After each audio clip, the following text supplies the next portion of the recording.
जय श्री राधे। पूज्य श्री सद्गुरुदेव भगवान के चरणों में प्रणाम। पूज्य श्री सेठ जयदयाल गोयनका जी कहते हैं, साधकों के प्रश्न का उत्तर देते हुए, समय बीता जा रहा है। जो समय को अमूल्य जान लेगा वह एक पल भी व्यर्थ काम में नहीं बिताएगा। भगवत चिंतन के बिना जो किसी दूसरे काम में समय बिताया जाता है वही व्यर्थ है। जिसको भगवान के नाम और ध्यान में आनंद रूपी अमृत का रस मिलने लगता है वह उसको छोड़ नहीं सकता। आनंदमय के ध्यान में कुछ कष्ट नहीं है।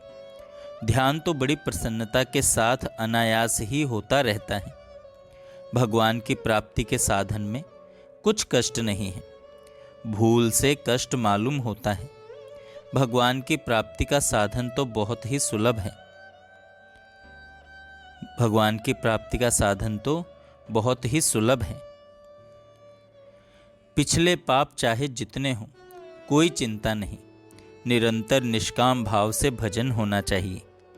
फिर पिछले सब पाप भजन के प्रताप से नाश हो सकते हैं। जब ही नाम हृदय धर्यो भयो पाप को नाश। मानो चिनगी अग्नि की परी पुराने घास। कलयुग केवल नाम आधारा सुमिर सुमिर भव उतरहि पारा। कृपा दया की बात नहीं लिखनी चाहिए।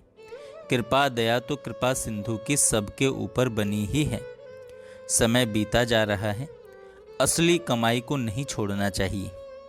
शरीर भोग तथा संसार को मिथ्या जानकर उनका आसरा छोड़कर श्री भगवान का आश्रय लेना चाहिए। संसार के काम में थोड़ा समय बिताना चाहिए। पेट तो अपना पशु भी भरते ही हैं। उत्तम उसी को समझना चाहिए कि जो दूसरों के हित के लिए अपने प्राण भी देने के लिए तैयार हैं। सभी लोग स्वार्थ में डूबे पड़े हैं। चेतना चाहिए।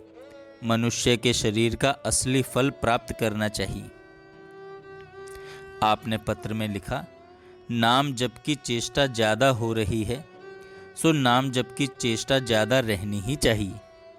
आपने लिखा कि ध्यान के वास्ते जब बैठता हूँ ध्यान करने तब अनेकों प्रकार की मन में इधर उधर की बातें आने लगती हैं।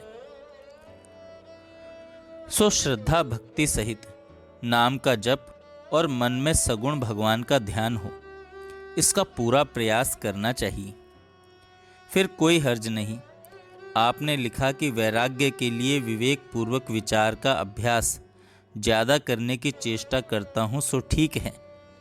विचार से भी वैराग्य होता है, परंतु भजन ध्यान सत्संग का तीव्र अभ्यास करने से शीघ्र ही तीव्र वैराग्य हो सकता है। आपने लिखा कि एकमात्र नाम जप के आधार से ही रहता हूँ। यह तो बहुत अच्छी बात है। निरंतर प्रेम सहित एकमात्र नाम के जप का आधार रहने पर तो सब बातें अपने आप ही हो सकती हैं। केवल प्रेम सहित नाम जप का अभ्यास होने के लिए ही शास्त्र और सत्संग के अभ्यास की चेष्टा करनी चाहिए। फिर कोई चिंता नहीं। ध्यान और वैराग्य उसके अधीन है। जो कुछ हो उसी में आनंद मानना चाहिए। सब प्रभु की दृष्टि के सामने होता है। उसमें अपने मन को मैला करना मालिक का तिरस्कार करना है और मालिक की शरण में कलंक लगाना है।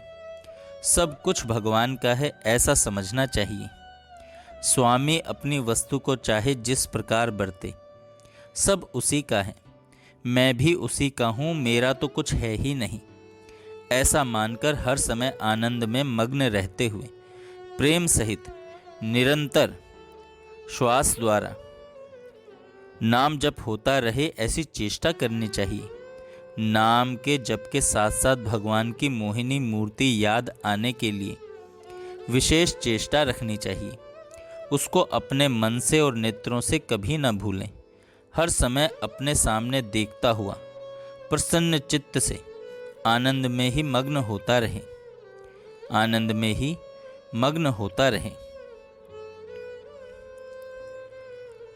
जय श्री राधे। जय श्री राधे। पूज्य श्री सद्गुरुदेव भगवान के चरणों में प्रणाम। पूज्य श्री सेठ जयदयाल गोयनका जी कहते हैं,